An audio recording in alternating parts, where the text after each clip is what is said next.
শীতকালীন অধিবেশনের শেষ সপ্তাহ এবং সেই অধিবেশনে গতকাল যে ছবি আমরা দেখেছিলাম অত্যন্ত নজিরবিহীন ঘটনা। সেখানে মোট উভয় কক্ষ মিলিয়ে 92 জন সাংসদ তাদেরকে সাসপেন্ড করা হয় এবং সেই সাসপেনশনের প্রতিবাদ জানিয়েই আজ এককাট্টা বিরোধীরা এই মুহূর্তে দিল্লিতে সেখানে সংসদ ভবনে গান্ধী মূর্তির পাদদেশের সামনে তারা এককাট্টা হয়েছেন একসঙ্গে। এই যে সাসপেনশনের সিদ্ধান্ত তার বিরোধিতা করছেন এবং বিরোধ প্রদর্শন করছেন তারা। সেই ছবি এই মুহূর্তে দেখাচ্ছি, যেখানে রাহুল গান্ধী থেকে শুরু করে অধীর রঞ্জন চৌধুরী, কাকলি ঘোষ দস্তিদার, সৌগত রায়, তারা প্রত্যেকেই সেখানে উপস্থিত রয়েছেন। সুদীপ বন্দ্যোপাধ্যায় সেখানে উপস্থিত রয়েছেন এবং এককাট্টা হয়ে আজ সেই ঘটনার প্রতিবাদ জানাচ্ছেন তারা এবং বিক্ষোভে সামিল হয়েছেন বিরোধীরা।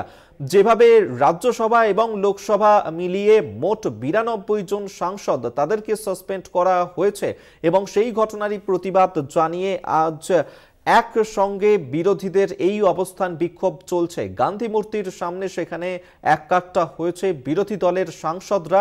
সেই ছবি এই মুহূর্তে দেখাচ্ছি আপনাদেরকে এবং যেভাবে গতকাল যে ছবি আমরা দেখেছিলাম সেখানে যখন ওয়েলে নেমে বিরোধী দলের সাংসদরা তারা বিক্ষোভ দেখাতে থাকেন এবং সেই সময় তাদেরকে সাসপেন্ড করা হয় এবং এই যে সাসপেনশনের ঘটনা সেই নিয়ে মল্লিকার্জুন খারগে তিনি ঠিক কি প্রতিক্রিয়া দিয়েছেন শোনাবো।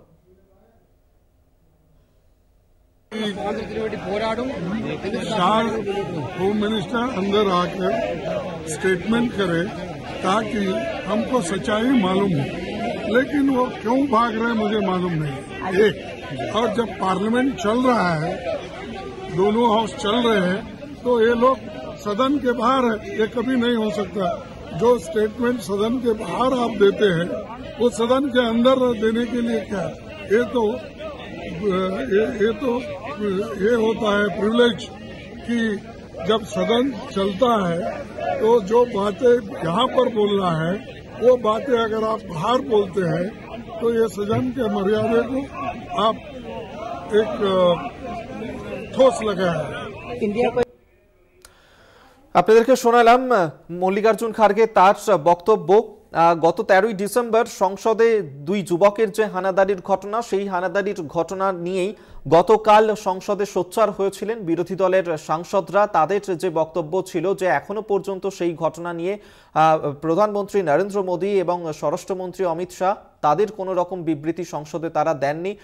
অবিলম্বে সেই বিষয় নিয়ে যেন তারা বক্তব্য রাখেন, সেই বিষয়কে নিয়েই যখন তারা ওয়েলে বিক্ষোভ দেখাতে শুরু করেন সেই সময়ই তাদেরকে সাসপেন্ড করা হয়। সেই ঘটনার প্রতিবাদ জানিয়েই আজ এই বিক্ষোভ চলছে। সেই ছবি এই মুহূর্তে দেখাচ্ছি আপনাদেরকে। সাসপেনশনের প্রতিবাদে এই মুহূর্তে বিরোধীরা তারা এককাট্টা হয়েছেন এবং গতকালই কংগ্রেসের সাংসদ অধীর রঞ্জন চৌধুরী, তৃণমূল সাংসদ কল্যাণ বন্দ্যোপাধ্যায়, অপরূপা পোদ্দার, প্রসূন বন্দ্যোপাধ্যায়, সুনীল মণ্ডল, সৌগত রায়, কাকলি ঘোষ দস্তিদার, প্রতিমা মণ্ডল, অসিত মাল, শতাব্দী রায় তাদেরকে সাসপেন্ড করা হয়। অন্যদিকে ডিএমকে 3 সাংসদ টি.আর. বালু, এ রাজা, দয়ানিধি মারান তাদেরকেও সাসপেন্ড করা হয় এবং রাজ্যসভা লোকসভা মিলিয়ে 46 জন করে সাংসদ অর্থাৎ মোট 92 জন সাংসদকে সাসপেন্ড করা হয়।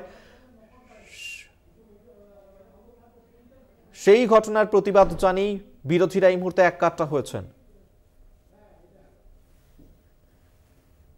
এবং সেই ছবি এই মুহূর্তে দেখছেন যেখানে বিক্ষোভ প্রতিবাদ চলছে। সেই ছবি এই মুহূর্তে দেখতে পাচ্ছেন সংসদের মকরদ্বারে। সেখানে বিরোধী সাংসদরা তারা মিলিত হয়েছেন এবং সেখানে এই বিক্ষোভ প্রদর্শন চলছে সংসদের মকরদ্বারে। সেখানে বিরোধী সাংসদরা তাদেরকে যেভাবে সাসপেন্ড করা হয়েছে সেই ঘটনার প্রতিবাদ জানিয়েই আজ বিক্ষোভে সামিল হয়েছেন তারা। সেই বিক্ষোভ চলছে এই মুহূর্তে সংসদের মকরদ্বারের ছবি আপনাদের সামনে আমরা দেখাচ্ছি। সেই ছবি এই মুহূর্তে দেখছেন যেভাবে 92 জন সাংসদ তাদেরকে সাসপেন্ড করা হয়েছে সেই ঘটনাতেই আজ সংসদের মকরদ্বারে সামিল হয়েছেন বিরোধীরা।